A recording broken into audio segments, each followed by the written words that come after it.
रामलला ने कहा, मोदी आया है, मंदिर वहीं बनाया है, दुश्मनों के सीने पर लौट गए सांप, अब ये देश आखिर क्यों रहे हैं मोदी से कांप। राम मंदिर के खिलाफ उठी आवाज, 57 मुस्लिम देश मोदी के सामने, लेकिन मोदी ने बोलती कर दी बंद। इन देशों को मोदी और योगी ने दिया जवाब, कहा राम मंदिर पर नहीं सुनेंगे अब कोई बात। एक्शन में आए मोदी, योगी को समझाया प्लान, योगी ने उठाई आवाज, 57 देशों के फट गए कान। पूरे भारत में प्राण प्रतिष्ठा कार्यक्रम यानी 22 जनवरी का दिन यादगार बन गया। हर तरफ भगवान राम की बात, रामलला के दर्शन के लिए उमड़ी भीड़, देश विदेश से आते मेहमान, विश्व गुरु बनने की ओर भारत का अगला कदम। लेकिन ये कदम कुछ लोगों को नागवार गुजर रहा है, खास तौर से उन देशों को जो मुस्लिम समाज से ताल्लुक रखते हैं और उनके हक की लड़ाई लड़ते हैं। लेकिन इन देशों का एक संगठन है, इस संगठन ने मोदी की खिलाफत क्यों की और राम मंदिर निर्माण पर सवाल क्यों उठा।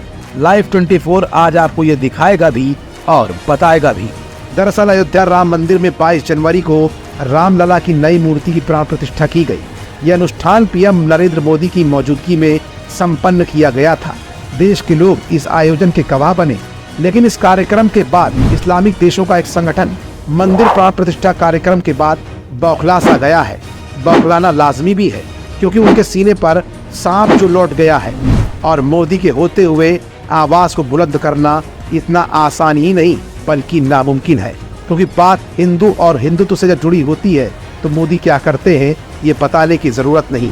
जी हाँ, ये वही OIC संगठन है जो 4 महाद्वीपों के 57 देशों को जोड़कर पूरे विश्व में इस्लामिक देशों का समर्थन करता है। इसमें भारत शामिल नहीं है। ये संगठन लगभग 2 अरब की आबादी का प्रतिनिधित्व करता है। ये संयुक्त राष्ट्र के बाद दुनिया का सबसे बड़ा इंटर गवर्नमेंटल ग्रुप है। इसका हेडक्वार्टर सऊदी अरब के जेद्दाह में है। इस संगठन में सऊदी अरब का दबदबा माना जाता है।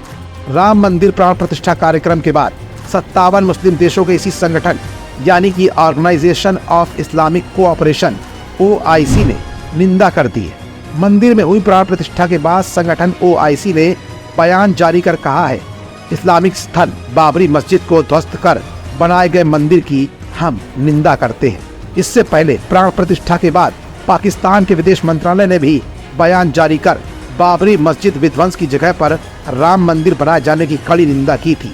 बयान में कहा गया था कि उन्मादी भीड़ ने 6 दिसंबर 1992 को सदियों पुरानी मस्जिद को ध्वस्त कर दिया। ये निंदनीय कार्य है।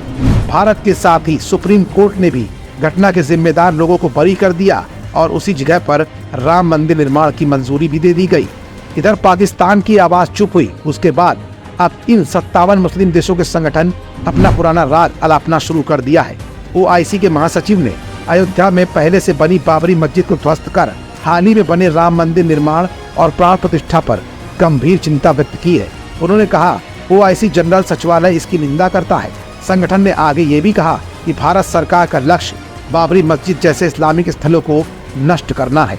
बाबरी मस्जिद पिछले 500 सालों से उसी जगह पर खड़ी थी।